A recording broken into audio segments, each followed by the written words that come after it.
Welcome to the off season. Back it up, direct, I'm racks, I'm racking up, stacking up, you reaching, I'm acting up, break it down, weigh it up, now back it up. No, not that off season. Welcome to the off season for the Arizona Cardinals. Now, there's still a lot of moving pieces here. The Cardinals still don't have a head coach. We're still trying to fill that vacancy. Now, it is either going to be Mike LaFleur, or maybe the long shot comes through and we get Clint Kubiak. But either way, the Cardinals are still with the head coaching vacancy, and that honestly we've taken way too long to make this decision. There are 28 other teams that are already moving on with their off seasons, and the Cardinals are still just at the beginning of theirs.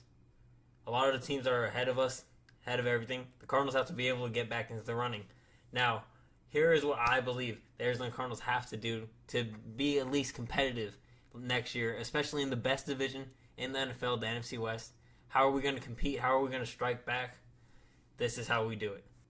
So starting it off, the Arizona Cardinals are going to have to re-sign these players if we want to keep the ball rolling with what we have before we go out and find new players. Starting off, we got Kelvin Beachum. We're going to need the depth piece. Offensive line, we've seen way too many times how injury-prone the position is.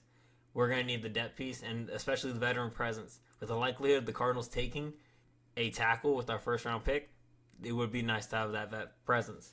Greg Dortch. The Arizona Cardinals have two wide receiver free agents, Greg Dortch and Zay Jones. Dortch has been with the team longer, and I feel like he has more versatility, so we got to bring him back over Zay Jones, in my opinion. LJ Collier, another depth piece. Really, a lot of these are depth pieces. We don't have too many big-time players walking out. And as well as Will Hernandez, another offensive line. Could be starter, could be depth piece. We'll see how the season plays out. And Sterling Thomas, honestly, a really promising piece, but it's another... We'll see. Let's give him some playing time, but we'll see. Kind of another depth piece. But, yeah, that's who we need to bring back. The Cardinals need to start with re-signing these players to build our foundation before we start working our way up. Now, with those re-signings, that does mean the Arizona Cardinals will not be re-signing Jonah Williams, Jalen Thompson, or Calais Campbell. Now, I do think Calais Campbell is retiring. However, if he does decide to come back, he will be on this team. There is no doubt in my mind. But I just firmly do believe he's done. I think he's had his time in the league, and I think he went out in a very productive way. But if he does decide to throw the helmet on one more year in return, he'll be back on this team. But for the other two, I don't see the way they stay. I think Jalen Thompson's contract is going to be too expensive for what the Cardinals want to do, and Jonah Williams is just absolutely a terrible signing in the first place. The Cardinals should have never done it. And so I expect to see both of those players walk and Calais to either come back or retire. Next, the big topic of the offseason, Kyler Murray. What do the Arizona Cardinals do with Kyler Murray? Very simple. We trade him. It hurts to say he's been with us for a while. We have to trade him. And at this point, there's no mending the relationship. Both sides just need to move on. And who do we trade Kyler Murray to? The New York Jets. Now, Kyler Murray's value isn't going to be a first-round pick. If it is, I will go crazy. I'll jump in my pool. But however, we got to be realistic here. I think Kyler Murray is a second-round talent. And if we have to throw in a 6 or something with Kyler just to get second, I'm okay with that. But Kyler Murray is not going to be worth the first. A second round here, I think, is tremendous value. And if we just second for Kyler, beautiful. I love it. I think that trade works and really benefits both parties here. Jets get their quarterback for next year, and the Cardinals get extra draft power. And go ahead and start what isn't a rebuild, but more of a restructure, I'd say. But people will call it what they will. But I think Kyler Murray gets shipped off to the Jets. Now, there's other teams he could get traded to, but I feel like the Jets are just top candidate. They're going to be the lead runner here, and they need the quarterback. I think it's the obvious move, and I think second-round pick is fair value. Now, free agents. The Arizona Cardinals are going to this offseason. We have a couple of holes we got to fill here. Now, these are just my top 4 free agents. Now, the Cardinals are entering the offseason with, I believe, the 14th most cap space in the NFL. So we're right in the middle ground. Not too much, but not too little. We have somebody to work with here. And we do have a couple holes to fill. Number 1, first free agent on the board, Brees Hall. Whether it is through free agency or through the draft, we have to address the running back position. James Conner is getting old, and if we're being honest, I don't think he makes it to next year. I see him as a possible offseason cut in a way to save money, and we just move on with our young running back core. and go out and either get another young running back or we get a free agent running back to bring in. And I think Brees Hall would fit perfectly. He is a great runner, and he has the dual ability to be also a receiving back as well, which I love in this league. In today's league, it is very much a needed thing to be able to catch the ball and run the ball effectively. And Brees Hall does it at one of the highest levels in this league. And it's going to cost us a pretty penny. But honestly, it is worth it. I think if we can get a productive runner in our backfield that can stay healthy, this would elevate the Arizona Cardinals offense and ultimately elevate this entire Cardinals team. And it could definitely buy us a win or two. If you want to moneyball it, it would buy us a win or two. Next up, I have Wyatt Teller, an offensive guard. The Arizona Cardinals need to go into this offseason and fortify the offensive line. Now we have Paris Johnson and we have Froholt. We have a left tackle and a center. That's about all we're working with right now. We have promise, but we don't have much. Like I said, the Cardinals are more than likely not going to draft a tackle in the draft. So that means we have to worry about right guard, left guard.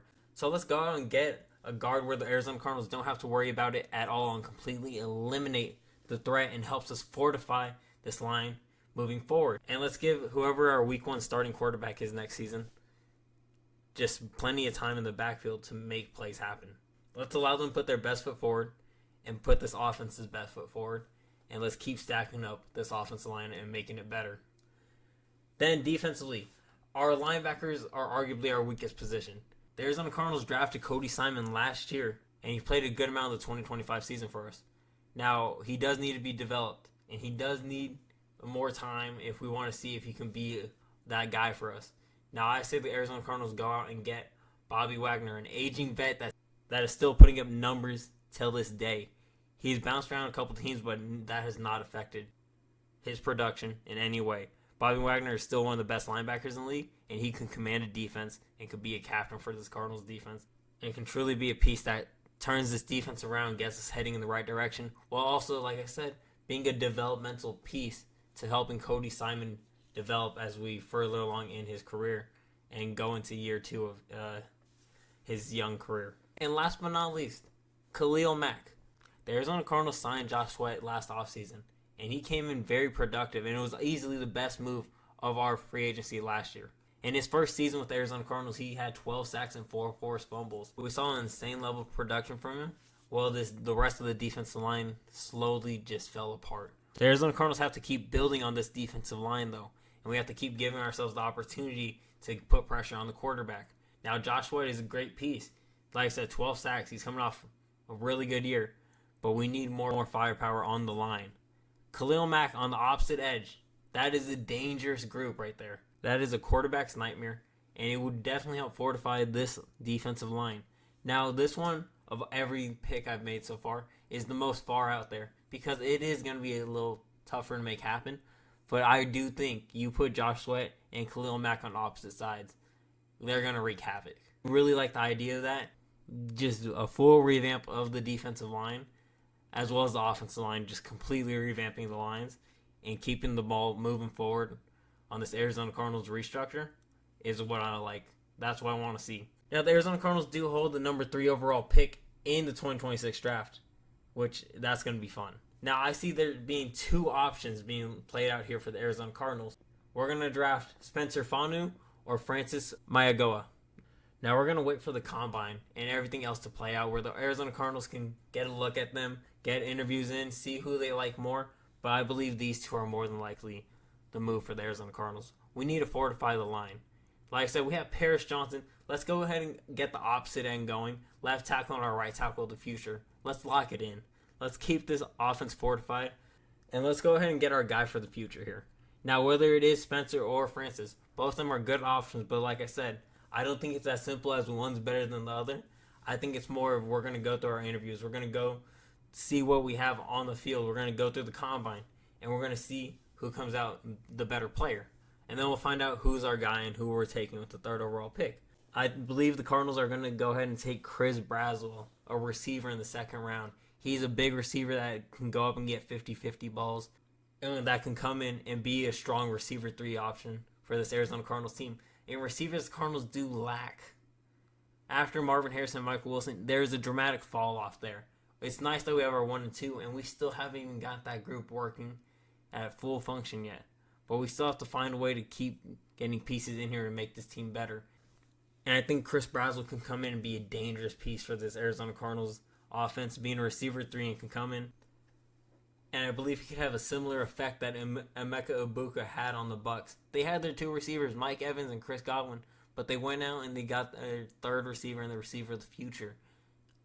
All of these 3 receivers the Cardinals aren't paying. If we went out and drafted another one, it wouldn't be a bad thing. Get our next quarterback some weapons, and let's just say let's do this thing. I like the idea of it, and I know it is a little crazy, but I do really like the idea of getting another receiver, another weapon, and continue to fortify this offense. And then with the second that the Arizona Cardinals attain from the New York Jets, I'd like to see us go out and get C.J. Allen, a linebacker. This is the guy. Listen, I want Bobby Wagner, and I want someone that can come in and change the linebacker room. This is a guy that can do it, that we don't have to pay. We can go out and draft him and get him on a 4-year rookie deal that can come in and truly dominate for this Arizona Cardinals revamped defense. He can come in and be a guy that we can rely on day one, fill a position of need, and be the kind of player that can truly bring together a defense. That's what I think, and I think second round, like I said, this is the value we're getting from Kyler Murray. This is the move. I really like it. We're going to fortify one of our weakest positions, and we're going to continue bettering off this team. But this third round pick, if Trinidad Chambliss is available and he's not returning and he can get away with all his legal issues with the NCAA and he returns to Ole Miss, cool. But if not, honestly, if he's there, we're taking him. Trinidad Chambliss, he is a project quarterback, and I get it, I understand. But I will gladly take that project. Let Trinidad Chambliss learn under Jacoby Brissett for a year and let him go. Let him have the reins. Everything he showed in that playoff run with Ole Miss is everything you want from a quarterback. He showed accuracy. He showed the ability to keep play going. And he's been able to throw on the run, make precise throws, and just be all around a great quarterback. Now, like I said, we've only seen it such a short sample size. And I understand people's argument against it. But if he cannot go back to college, and he does enter into the 2026 NFL draft, the Arizona Cardinals need to find a way to get him. Now, third might be a little bit of a stretch, but if he is available, I think the Cardinals take a chance on him and take a chance on getting our quarterback of the future. And with the offseason like this, I believe the Arizona Cardinals will be ready to compete. Now, we're not going to be able to probably win the division because this is the best division in football. And don't you mistake that. But I believe the Arizona Cardinals will be able to compete. And competing compared to what we did last year with 3 wins is a massive step up. And for a new head coach coming in to a team that previously won 3 wins, and you find a way to compete with this lineup and get better, that's a massive win for this Cardinals team. This is not a playoff season. This is a project season. And the Cardinals have to continue as such. We're going to move to get better, but we're not going to be the best. We have to slowly get there and climb the mountain. But we got to start, and that starts this offseason. And if the Cardinals have an offseason like this, I believe we are bound for success and building something special. Now, we still are waiting upon our coach. And hopefully any given day that'll happen, but it'll probably be after the Super Bowl. But these are the kind of moves I want to see, and these are the kind of moves that can change the Arizona Cardinals season. But you guys let me know down below what you guys think. Do you guys agree or disagree with any of these moves? And let me know how you guys think of this Arizona Cardinals offseason and what would you like to see. Let me know down below, and be sure to hit that like and sub button. With that being said, I'll see y'all on the next one.